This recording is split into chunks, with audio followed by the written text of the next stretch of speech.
Welcome to Unit 9, 9.6, Globalized Culture After 1900. So today we're going to learn how to examine how arts and culture became more globalized, spread out, more integrated in the 20th century. How did technology facilitate this process as well?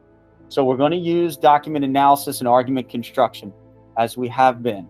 All right. So how has globalization changed culture since 1900? After the Cold War, this is very, very, very, very, very, very, very important for you to know and remember. All those varies. After the Cold War, cultural barriers fell because of international trade. Increase in trade means more mixing and integrating of people of different cultures. Therefore, those barriers, they break down. Okay? And it replaced competition from the Cold War. Look at those fists, right? Competition, butting heads, with cooperative organizations that you've already learned, like NAFTA, the UN, and the World Trade Organization. Do you see this change? Hint, hint, right? Okay. Also, we have modernism and consumer culture. So modernism is like a rejection of tradition in favor of experimentation and uncertainty. The progressive, liberal progressive values. Consumer culture, very important for you to understand as a term connected to globalization, where people tend to focus more on what they bought and own than where they lived, what they do for a living, or what they believe. It's a form of materialism.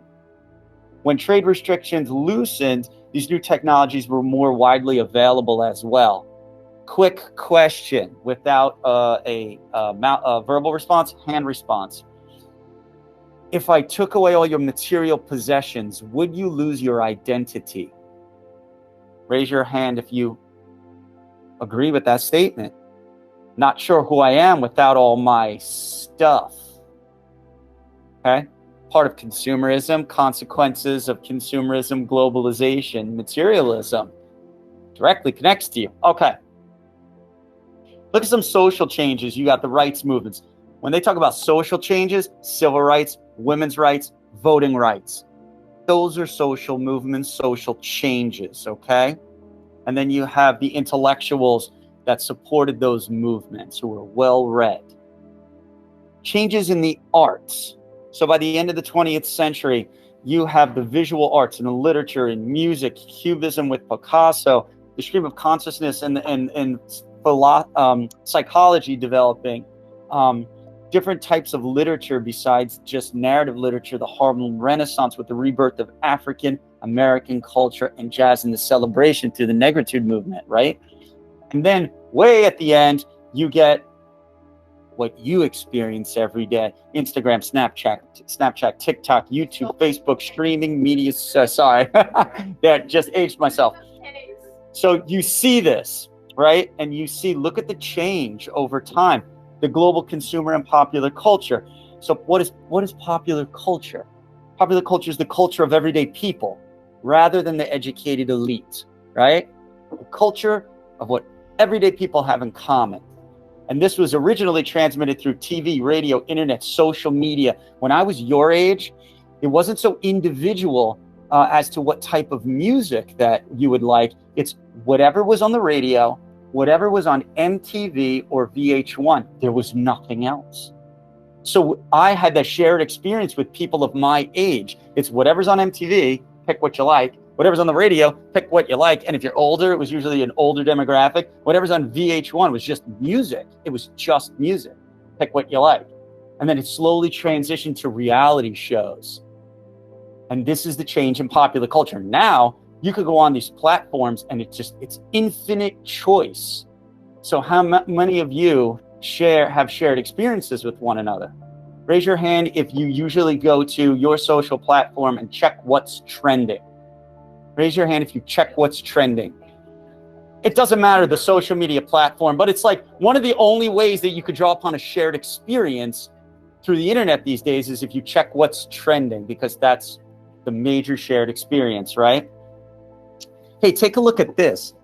Americanization. What is Americanization? So in the early 21st century, at the beginning, the US remains the world's most influential culture. And some of this has led to a resentment, believing American culture has diluted their unique cultural identity. So if you go to other countries and they feel capitalism and consumerism and materialism stuff, the value we put on stuff, other countries put less value on stuff. And they feel like if those businesses pop up in their country, it devalues their culture and puts more value on American culture, which places value on stuff. Raise your hand if you have someone in your family that's older and more traditional and doesn't understand why you care so much about your stuff. And you can see how that's connected. That is a cultural phenomenon, change, okay? English spreads and changes, and that's a big part of Americanization. So English is the most spoken language in the world. The second's Mandarin Chinese right now. So you can see the influence of the English language. Let's look at global brands and commerce. So American companies equals American influence. And if you pack American companies in foreign lands, American companies might have a stronger influence of Americanization and consumerism than the old traditional cultures that have existed there for thousands of years. Many people look at this and say it's a good thing. Many people look at this and say it's a bad thing. It depends on your perspective, right? Look, Apple, Google, Amazon, Microsoft, Facebook, Coca-Cola, they're all over planet Earth. Online commerce, Amazon, Alibaba, and eBay. I've bought stuff from all three. Global, worldwide, major influence. Another global influence on popular culture, Bollywood. Has anyone ever watched a Bollywood movie? Right? Great movies, right? There's some great movies. K-pop. Does anybody follow K-pop and enjoy K-pop? Okay, K-pop is a form of syncretism. It's very interesting. I'm going to show you. Internet streaming videos, social media, you know it all. World soccer, it's the most popular sport in the world right now. It integrates culture and mixes culture. So what are the technologies that facilitate the revolutionary sentiments during the Arab Spring uprisings? This is another huge phenomenon, the Arab Spring. Okay, that slide was out of order. Let's look at this first. The rise of K-pop. You following? Okay. What is K-pop? For those of you that don't know, it's the Korean pop music that's become increasingly popular outside of East Asia in like the last 10 to 15 years. Now, South Korea uses K-pop songs in their opening ceremonies when hosting the 28 Olympic Games. They've harnessed, it's almost like the government's harnessed the power and the influence of this cultural phenomenon, and they use it. In South Korea, the government wanted to promote their culture abroad after experiencing an economic downturn, and they promoted and almost created K-pop, a division of their Ministry of Culture specifically for this purpose. See that? Look at the syncretism. Remember, syncretism, when you take two traditional ideas, you put them together, it generates something new. It's never been seen before. That idea of syncretism, you see all the time, combining religions and mixing religions creates a new form of a religion. Now look at this in popular culture. So K-pop syncretism, it's illustrated for not only blending elements of Western pop music and boy-girl bands, but also incorporates English phrases into Korean lyrics. When you put it all together, you get something new that you've never seen before. And that's the power and influence of this particular cultural phenomenon. Okay? Finally, let's go to the Arab Spring. So the Arab Spring was this wave of progressive reform movements along the Middle East, parts of North Africa, parts of South America, where you had uprisings and protests, some places revolts for more rights, okay?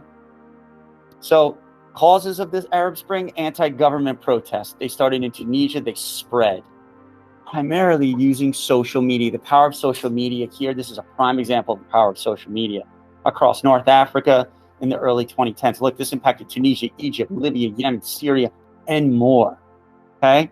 Variety of factors. People, mostly young, were promoting this. Frustrated youths, angered by poor economic prospects, wage gaps, repressive governments, poverty, high unemployment. You go to the next slide, and you can see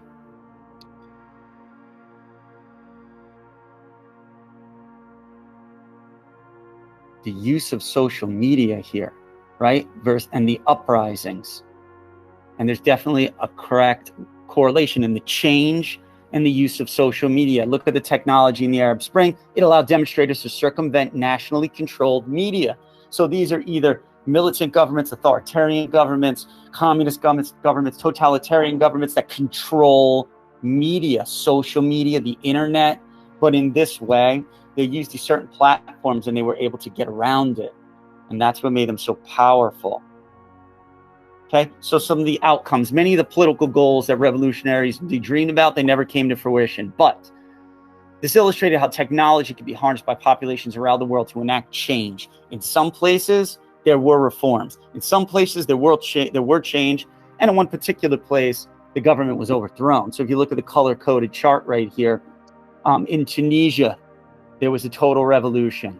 Okay, in Egypt, the government was overthrown and a new government is still developing. In Algeria and Morocco, the government was not overthrown, but changes were made, right? And then you have Libya, Syria, Yemen, they're fighting a civil war. Saudi Arabia, there were protests, but that government is too traditionally strong. They have a very strong grip over the people and their culture. Okay, they still practice Sharia law. So you could see how technology can influence culture, which can push forward these reform movements and enact change, right? How globalization and technology affect change. To what extent has globalization changed culture since 1900? See if you can do it in 10 minutes. Go for it.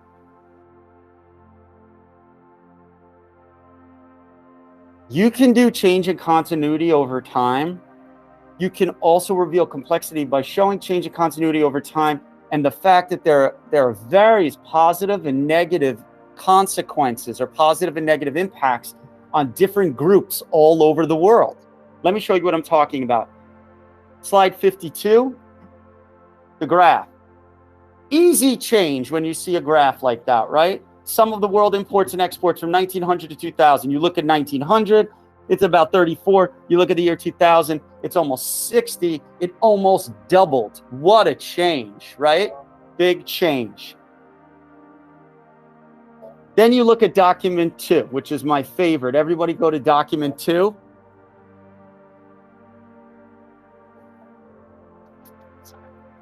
You look at document 2, and what you see here, the problems of globalization. So the perspective here, the point of view is negative. The negative impact of globalization. So now you look at the image, problems of globalization illustrated. We got these cool hats at Nike Town in Paris, and these great shirts at the Disney store in London. And after a great dinner at McDonald's in Rome, we found these neat stores at the Gap. So what reflects the negative change? Well, first look in the green. American travel, it provides economic boost to European economies. Globalization and Americanization is great for foreign economies because we go there and we buy stuff, right? But what's the negative? It's an increase in international trade and American consumerism. It also interferes with traditional local culture there. And what is that in the form of? You're going to McDonald's instead of going to the local Italian restaurant. McDonald's home corporations in America, that money goes back to America. The local Italian restaurant goes out of business. So it helps and hurts at the same time for some groups, right, over others. So you can see the positive and negative impact there, right? And then it kind of, from a cultural perspective, whitewashes the culture of Rome. So you go to Rome, and instead of seeing the Colosseum and the Trevi Fountain and the Vatican and all of these things, you go to the Nike store, and then you eat at McDonald's, and then you go see an American movie, and all that money just goes back to America, and you leave.